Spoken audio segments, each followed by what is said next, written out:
Hi friends, Abhisheka Sarigamapa little champion season 5ல் பல பாடல்களை பாடி அசத்தி உண்மையாக ஒரு நாட்டுப்புற சிங்கர் அளவுக்கு ஈக்குவலாக பாடுற அளவுக்கு செம்மையாக பர்ஃபார்ம் பண்ணி இன்னைக்கு வெற்றி அடைஞ்சிருக்காங்க அப்படின்னே சொல்லலாம். எல்லா விதமான பாட்டையும் அட்டகாசமாக பாடி அசத்துனாங்க. இந்த சீசனில் பெஸ்ட் பர்ஃபார்மன்ஸை பார்க்கலாம். அபிஷேகா செலக்ட் ஆனப்போ தஞ்சாவூர் உரிமை மேளம் தாளம் தட்டி பாடி வரும் அப்படிங்கிற பாட்டை செம்மையாக ஜட்ஜஸ் எல்லாரும் மிரண்டு போய் செலக்ட் பண்ணாங்க. அப்போவே ஏகப்பட்ட ரசிகர்கள் அபிஷேகாவுக்கு கிரியேட் ஆகிட்டாங்க. அடுத்தடுத்து அபிஷேகாவோட பாட்டை கேட்கணும் அப்படின்னு செம்ம எக்ஸ்பெக்டேஷனோட காத்துக்கிட்டு இருந்தாங்க அப்படின்னே சொல்லலாம். இழந்த பழம் சாங்ஸை வேற லெவலில் பாடி அசத்துனாங்க. ரசிகர்கள் எல்லாருக்கும் அபிஷேகாவோட எக்ஸ்பிரஷன், டேலண்டான சிங்கிங் வாய்ஸ் இதெல்லாம் பார்த்து உருகி போய் அபிஷேகாவுக்காக பார்க்கணும் அப்படிங்கிற மாதிரி மாறிட்டாங்க. சரிகமப்பா அரங்கமே மிரண்டு போனாங்க. ஜட்ஜஸ் எல்லாரும் ஷாக் ஆனாங்க. அபிஷேகா ஒரு அதிசயம் அப்படின்னு மெய்சிலிருந்து போய் தான் பார்த்தாங்க.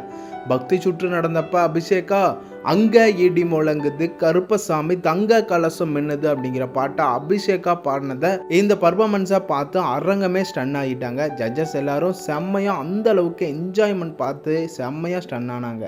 மேலும் ஜட்ஜஸ் ஸ்ரீனி சார், அபிஷேகா உன்னுடைய ஃபேன் கிளப்போட நான் தலைவராக நானும் ஒரு ஃபேனாக இருக்கேன் அப்படிங்கிற மாதிரி பல முறை இந்த சீசனில் சொல்லியிருக்காரு. அந்த அளவுக்கு ஜட்ஜஸ் ஸ்ரீனி சார் அபிஷேகாவோட டேலண்ட்டை பார்த்து மெய்ஸ்லேருந்து போயிருக்காரு. அபிஷேகா ஒரு அதிசயம் அப்படின்னு பல முறை பாராட்டியிருக்காரு. மன்னார்குடி கலகலக்க, மதுரை ஜில்லா மணமணக்க சாங்ஸை வேறு லெவலில் பாடியிருந்தாங்க. சொல்லிக்கிட்டே போகலாம், அவ்வளவு திறமை, செம்ம ஃபீலோட எக்ஸ்பிரஷனோட பாடுறாங்க. டென்ட் கொட்டா ரவுண்டில் அபிஷேகா பாடின கண்டா வர சொல்லுங்க கர்ணனை கையோடு கூட்டி வாருங்க அப்படிங்கிற இந்த பாட்டை செம்ம வைபா அரங்கத்தையே அதிர வைக்கிற மாதிரி தான் பாடினாங்க. இந்த பர்ஃபார்மன்ஸை பார்த்துட்டு தனுஷ் சாரே அபிஷேகாவுக்கு வாழ்த்துக்களை சொல்லியிருந்தாங்களாமா. மேலும் வெட்டி வேறு வாசம் விடலப்புள்ள நேசம் அப்படிங்கிற பாட்டை செம்மையாக பாடியிருந்தாங்க. அப்போது விஜய் ஆண்டனி சார் ஸ்பெஷல் கெஸ்ட்டாக வந்திருந்தார். அப்போது இந்த பர்ஃபார்மன்ஸை பார்த்து விஜய் ஆண்டனி சார் செம்ம மெய்சிலிருந்து போயிட்டாரு. அதுக்கப்புறமா அபிஷேகா கூட சேர்ந்து பாடி செம்மையாக என்ஜாய்மெண்ட் பண்ணியிருந்தாங்க அப்படின்னே சொல்லலாம். மேலும் திவினேஷ் கூட சேர்ந்து அழகிய தமிழ் மகள் இவள் அப்படிங்கிற பாட்டை ரெண்டு பேருமே செம்ம போட்டியாக செம்ம எக்ஸ்பிரஷனாக பாடியிருந்தாங்க.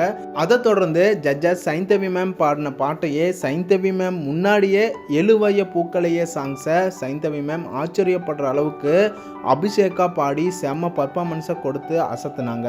அதை தொடர்ந்து பல பாடல்களை அசத்தி ஃபைனலிஸ்டாக செலக்ட் ஆகும்போது கடலை கொல்ல ஓரத்திலே காடை பூரா அப்படிங்கிற பாட்டை வேறு மாதிரி தெரிக்க விட்டு ஃபைனலிஸ்டாக செலக்ட் ஆனாங்க அப்படின்னே சொல்லலாம்.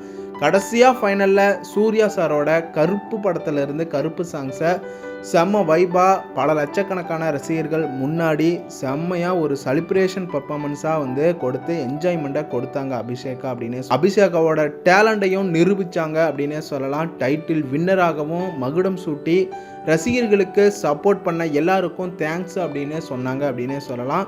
மயிலாடுதுறையில் பெரிய வசதி இல்லாமல் கவர்மெண்ட் ஸ்கூலில் படிச்சுக்கிட்டு வந்த அபிஷேகா பாலா அண்ணா அப்படிங்கிற ஒரு நல்ல உள்ளம் மூலமாக அபிஷேகா எப்படியோ சரிகமப்பாவுக்கு வந்துட்டாங்க.